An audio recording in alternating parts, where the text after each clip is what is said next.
Hi friends, welcome to this channel. दोस्तों, आज के इस क्लास में हम लोग जो है झारखंड बीएड एंट्रेंस एग्ज़ाम के लिए टीचिंग एप्टीट्यूड का एक्सपेक्टेड क्वेश्चन सेट 2 के बारे में डिस्कस करेंगे।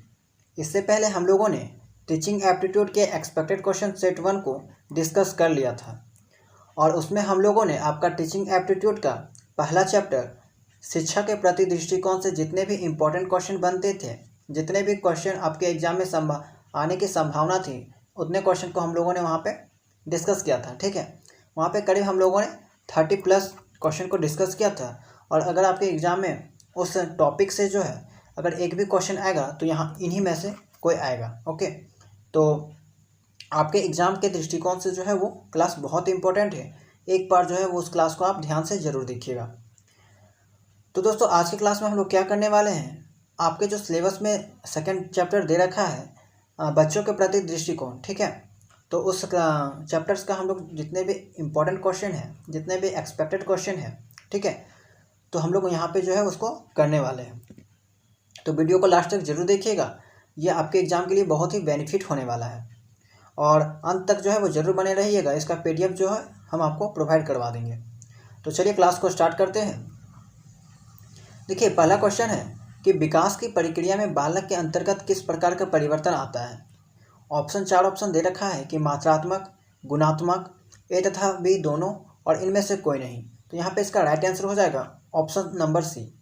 ठीक है, यानी कि ए तथा बी दोनों।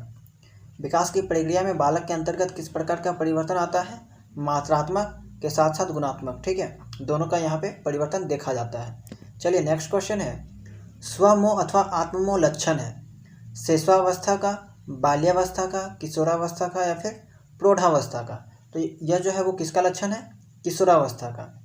आप लोग जो स्वमोह करते हैं, ठीक है, मोह माया जो भी है, आत्ममोह, तो वो सब जो है वो यहाँ पे हमारा किशोरावस्था का लक्षण है। जनरली हम लोग जो है वो किशोरावस्था में ऐसे लक्षण जो है देखे जाते हैं। ऑप्शन नंबर सी जो है यहाँ पे राइट आंसर हो जाएगा। नेक्स्ट क्वेश्चन है, निम्नलिखित में से किस काल को गिरोह अवस्था का काल कहा गया है। ठीक है, गिरोह अवस्था का काल कहा गया है किस अवस्था को। तो यहाँ पे इसका जो राइट आंसर हो जाएगा ऑप्शन नंबर डी हो जाएगा, बाल्यावस्था। बाल्यावस्था जो है उसको हम लोग गिरोह अवस्था भी कहा जाता है। चलिए नेक्स्ट क्वेश्चन है, दीवा स्वप्नों में खोए रहना प्रमुख लक्षण है। दीवा स्वप्नों में खोए रहना प्रमुख लक्षण है, तो कौन से जो है अवस्था का प्रमुख लक्षण है, ठीक है, ये आपको बताना है। तो यहाँ पे इसका राइट आंसर हो जाएगा किशोरावस्था। ये सब जो है आपके एग्जाम के दृष्टिकोण से जो है वो बहुत इंपॉर्टेंट है। ओके, हर अवस्था में कौन कौन सा लक्षण है, इनमें से एक क्वेश्चन जो है वो आपके एग्जाम में बनते हैं, तो आप लोग जो है इसे अच्छे से पढ़ लीजिएगा। नेक्स्ट क्वेश्चन है, अभिव्यक्ति शब्द का प्रयोग किया जाता है।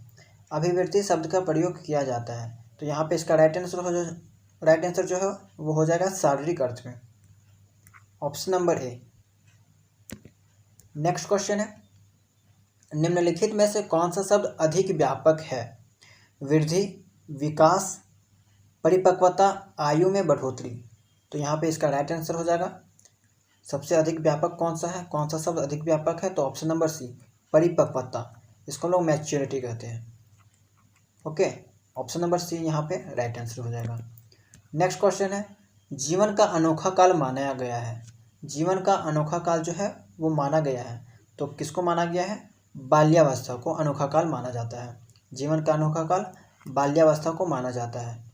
नेक्स्ट क्वेश्चन है, संग्रह करने की प्रवृत्ति प्रमुख लक्षण है। संग्रह करने की प्रवृत्ति प्रमुख लक्षण है, तो बाल्यावस्था में जो है वो संग्रह करने की एक लक्षण पाया जाता है, प्रवृत्ति। ओके, चलिए नेक्स्ट क्वेश्चन, बालक के शारीरिक विकास को सर्वाधिक रूप से प्रभावित करने वाला कारक है। ठीक है, देखिए यहाँ पे शारीरिक विकास की बात की गई है। बालक के शारीरिक विकास को सर्वाधिक रूप से प्रभावित करने वाला कारक है पौष्टिक भोजन, खेलकूद, सुरक्षा की भावना, आनुवांशिकता। ठीक है, आनुवांशिकता, तो यहाँ पे इसका राइट आंसर हो जाएगा आनुवांशिकता। बालक के शारीरिक विकास को सर्वाधिक रूप से प्रभावित करने वाला कारक है आनुवांशिकता। ठीक है, सर्वाधिक रूप से। अब आप लोग गलती से आप लोग पौष्टिक भोजन, खेलकूद, सुरक्षा की भावना ये सब नहीं लगा दीजिएगा। यहाँ पे सर्वाधिक रूप से जो है वो डिपेंड करता है शारीरिक विकास आनुवांशिकता पे। ठीक है, हेरिडिटी जिसको हम लोग कहते हैं। माता पिता के लक्षण जो होते हैं, ठीक है, उस पर जनरली जो है वो शारीरिक विकास डिपेंड करता है। अधिकांश देखा जाता है कि मान लीजिए किसी का हाइट जो है वो आपके पेरेंट्स में हाइट ज़्यादा है तो बच्चे की हाइट जो है वो भी ज़्यादा हो जाती है, ठीक है। किसी का कम है तो कम हो जाती है, तो जनरली ये देखा जाता है। तो डिपेंड करता है किसमें, आनुवांशिकता पे। ये चीज़ आपको याद रखनी है। क्वेश्चन नंबर 10 है, मानव चिंतन में तर्क का प्रारंभ निम्नलिखित में से किस आयु अवस्था में होता है? मानव चिंतन में तर्क का प्रारंभ निम्नलिखित में से किस आयु अवस्था में होता है? तो 10 का यहाँ पे राइट आंसर हो जाएगा बाल्यावस्था में। ऑप्शन नंबर ए जो है वो यहाँ पे राइट आंसर हो जाएगा। नेक्स्ट क्वेश्चन है, कार्यकरण के अमूर्त संप्रदाय का विकास किस अवस्था में होता है? ठीक है, कार्यकरण के अमूर्त संप्रदाय का विकास जो है वो किस अवस्था में होता है? तो यहाँ पे इसका राइट आंसर हो जाएगा क्वेश्चन नंबर 11 का किशोरावस्था। कार्यकरण के अमूर्त संप्रदाय का विकास जो है वो किशोरावस्था में होता है। नेक्स्ट क्वेश्चन देखते हैं, सिगमंड फ्राइड के मतानुसार पुत्री का पिता के प्रति झुकाव निम्न में से किस ग्रंथि के कारण होता है? ठीक है, तो कौन सा ग्रंथि के कारण होता है? इलेक्ट्रा ग्रंथि के कारण, इलेक्ट्रा ग्रंथि। ऑप्शन नंबर बी जो है वो यहाँ पे राइट आंसर हो जाएगा। किसके अकॉर्डिंग था? सिगमंड फ्राइड के अनुसार। चलिए नेक्स्ट क्वेश्चन देखते हैं, फ्राइड के मतानुसार निम्न में से किस ग्रंथि के कारण पुत्र का झुकाव माता के प्रति होता है? पुत्र का ज़्यादा झुकाव जो है माता के प्रति होता है, तो कौन से ग्रंथि इसके कारण होता है? तो यहाँ पे इसका राइट आंसर हो जाएगा एडिपस ग्रंथि। देखिए ये सब दो जो क्वेश्चन नंबर 12 और 13 है ना, इससे आप लोग जो है वो मोस्ट वीवीआई में टिक कर लीजिएगा।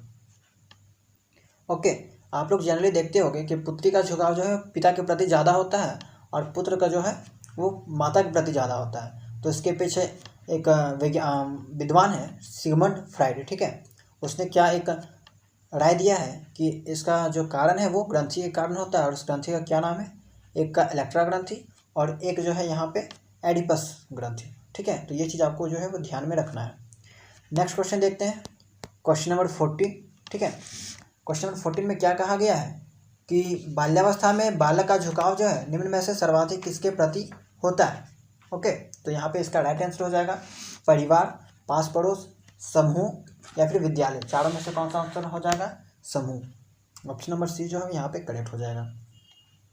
बाल्यावस्था में बालक का झुकाव निम्न में से सर्वाधिक जो है वो समूह के प्रति होता है। चलिए नेक्स्ट क्वेश्चन है, बालक में नेतृत्व गुणों का विकास निम्न में से किस विकास की अवस्था में हो जाता है? बालक में नेतृत्व गुणों का विकास निम्न में से किस विकास की अवस्था में हो जाता है? तो यहाँ पे जो है इसका राइट आंसर हो जाएगा बाल्यावस्था में। ऑप्शन नंबर बी जो है यहाँ पे करेक्ट हो जाएगा। क्वेश्चन नंबर 16 है, निम्नलिखित में से कौन सी विकास की अवस्था बालक के सीखने की दृष्टि से सर्वश्रेष्ठ मानी गई है? देखिए ये चीज़ इंपॉर्टेंट है आपका, निम्नलिखित में से कौन सी विकास की अवस्था बालक के सीखने की दृष्टि से सर्वश्रेष्ठ मानी गई है? ठीक है, किस अवस्था में जो है बालक सबसे ज़्यादा सीखते हैं? ठीक है, तो बाल्यावस्था में। बाल्यावस्था जो है वो यहाँ पे राइट आंसर हो जाएगा। चलिए नेक्स्ट क्वेश्चन, बालक के सामान्य सामाजिक एवं मानसिक विकास के लिए निम्न में से कौन सी आयु अवधि महत्वपूर्ण है? ओके, बालक के सामान्य सामाजिक एवं मानसिक विकास, ठीक है, के लिए निम्न में से कौन सी आयु जो है वो अत्यधिक महत्वपूर्ण है? तो जन्म से 5 वर्ष। ऑप्शन नंबर ए जो है वो यहाँ पे करेक्ट हो जाएगा। नेक्स्ट क्वेश्चन, विद्यालयों में जाने से पूर्व बालकों के खेल निम्नलिखित में से किस प्रकार के होते हैं? विद्यालय में जाने से पूर्व बालकों का खेल जो है वो निम्नलिखित में से किस प्रकार के होते हैं? तो आपको ये चीज़ पता होगी कि आत्म केंद्रित, यहाँ पे राइट आंसर हो जाएगा आत्म केंद्रित। चलिए नेक्स्ट क्वेश्चन, निम्नलिखित में से किस आयु स्तर पर बालक का सामाजिक विकास सुनिश्चित होता है? निम्नलिखित में से किस आयु स्तर पर बालक का सामाजिक विकास जो है वो सुनिश्चित होता है? तो यहाँ पे शैशवावस्था। ओके, शैशवावस्था जो है पे यहाँ पे इसका राइट आंसर हो जाएगा। क्वेश्चन नंबर 20 है, बालक में मातृभाषा, ठीक है, बालक में मातृभाषा का विकास निम्नलिखित में से किस सामाजिक संस्था द्वारा संपन्न होता है? तो विद्यालय, पास पड़ोस, परिवार या फिर मित्र मंडली। तो आपको बताना है इनमें से कौन सा जो है यहाँ पे राइट आंसर होगा परिवार। बालक में मातृभाषा का विकास जो है वो निम्नलिखित में से किस सामाजिक संस्था द्वारा संपन्न होता है? तो सबसे ज़्यादा इम्पोर्टेंट रोल जो होता है वो परिवार का होता है। चलिए 21 का देखते हैं। गर्भावस्था के समय भ्रूण का विकास सिरों से पैरों की ओर होना निम्नलिखित में से कौन सा विकास सिद्धांत कहलाता है। देखिए ये भी आपका जो है वो इम्पोर्टेंट है। क्वेश्चन नंबर 21, गर्भावस्था के समय भ्रूण का विकास सिर से पैरों की ओर होना निम्नलिखित में से कौन सा विकास सिद्धांत कहलाता है। ये चीज़ आपको जो है वो पता होनी चाहिए। सिफेलोकाउडल जो यहाँ पे है, इसका राइट आंसर हो जाएगा ऑप्शन नंबर ए, सिफेलोकाउडल। चलिए नेक्स्ट क्वेश्चन, निम्नलिखित में से किस आयु स्तर पर बालक का सामाजिक व्यवहार निश्चित होता है। निम्नलिखित में से किस आयु स्तर पर बालक का सामाजिक व्यवहार जो है वो निश्चित होता है। तो क्वेश्चन नंबर 22 का यहाँ पे राइट आंसर हो जाएगा 3 से 6 वर्ष के मध्य। 3 से 6 वर्ष के मध्य। दोस्तों ये सब क्वेश्चन आपको थोड़ा अटपटा लगेगा, लेकिन ये सब चीज़ें जो है वो आपको याद रखनी है। अगर आप टीचिंग लाइन में जाते हो तो आपके लिए ज़्यादा ज़रूरी हो जाता है टीचिंग एप्टीट्यूड को पढ़ना। ठीक है, थोड़ा अटपटा लगेगा आपको, लेकिन आपके लिए जानना ज़रूरी है। यही सब चीज़ें जो है आपको काम देने वाली हैं। टीचिंग के पास जो टीचर बनते हैं ना, उनके पास एक तरह का योग्यता होनी चाहिए। ओके, चलिए नेक्स्ट क्वेश्चन देखते हैं। क्वेश्चन नंबर 23, शब्द विहीन क्रियाओं के माध्यम से बालक ज्ञान प्राप्त करना सीखता है। शब्द विहीन क्रियाओं के माध्यम से बालक जो है वो ज्ञान प्राप्त करना सीखता है। 4 ऑप्शन दे रखा है, जन्म से 3 वर्ष, 3 वर्ष से 11 वर्ष, 11 से 15 वर्ष, या फिर 16 वर्ष से ऊपर। ठीक है, तो जन्म से 3 वर्ष। शब्द विहीन, शब्द के बिना क्रियाओं के माध्यम से बालक सीखता है। क्रिया के माध्यम से जो है वो जन्म से 3 वर्ष पहले ही सीखता है। ये चीज़ तो कॉमन है, आपको पता होगी। ओके, तो चलिए नेक्स्ट क्वेश्चन, बालकों में नैतिकता का विकास सर्वाधिक रूप में होता है। बालकों में नैतिकता का विकास जो है वो सर्वाधिक रूप से कौन से वर्ष में होता है। 7 से 11 वर्ष के बीच। चलिए नेक्स्ट क्वेश्चन, आभासीय प्रौढ़ता काल कहा गया है। आभासीय प्रौढ़ता काल कहा गया है शैशवावस्था को, पूर्व बाल्यावस्था को, उत्तर बाल्यावस्था को, किशोरावस्था को। तो इसका राइट आंसर हो जाएगा किशोरावस्था को। ठीक है, किशोरावस्था को यहाँ पे जो है आभासीय प्रौढ़ता काल कहा गया है। तो चलिए नेक्स्ट क्वेश्चन देखते हैं। क्वेश्चन नंबर 26, बालक व्यक्तिगत स्वतंत्रता हेतु सर्वाधिक रूप में विचलित होता है। बालक व्यक्तिगत स्वतंत्रता हेतु सर्वाधिक रूप में विचलित होता है वयस्क अवस्था में, किशोर अवस्था में, उत्तर अवस्था में, पूरी बाल्यावस्था में। ओके, तो यहाँ पे राइट आंसर हो जाएगा किशोर अवस्था में। सामान्य रूप से प्रतिभाशाली बालकों की बुद्धि लब्धि IQ, जिसको हम लोग कहते हैं इंटेलिजेंस क्वेश्चन। ठीक है, सामान्य रूप में प्रतिभाशाली बालकों की बुद्धि लब्धि जो है IQ होती है। तो सामान्य रूप से प्रतिभाशाली जो बालक होते हैं उनका IQ जो है वो 130 के ऊपर होता है, 130 के ऊपर। ठीक है, ये चीज़ आपको जो है वो याद होनी चाहिए, इंपॉर्टेंट चीज़ है। जनरली आप लोग पूछते हैं कि आपका IQ लेवल क्या है, तो प्रतिभाशाली जो बालक होते हैं सामान्य रूप से उनका IQ 130 से ऊपर होता है। क्वेश्चन नंबर 28 है, पिछड़े बालकों की पहचान के लिए निम्नलिखित में से कौन सी सूचना सर्वाधिक महत्वपूर्ण होगी। ठीक है, जो बालक पिछड़े हैं, ठीक है, की पहचान के लिए निम्नलिखित में से कौन सी सूचना सर्वाधिक महत्वपूर्ण होगी। बुद्धि लब्धि, शैक्षिक लब्धि, मानसिक आयु, ABC तीनों ही। ठीक है, तो कौन सा यहाँ पे सही है ये आपको बताना है। शैक्षिक लब्धि, ऑप्शन नंबर बी जो है यहाँ पे करेक्ट हो जाएगा, शैक्षिक लब्धि।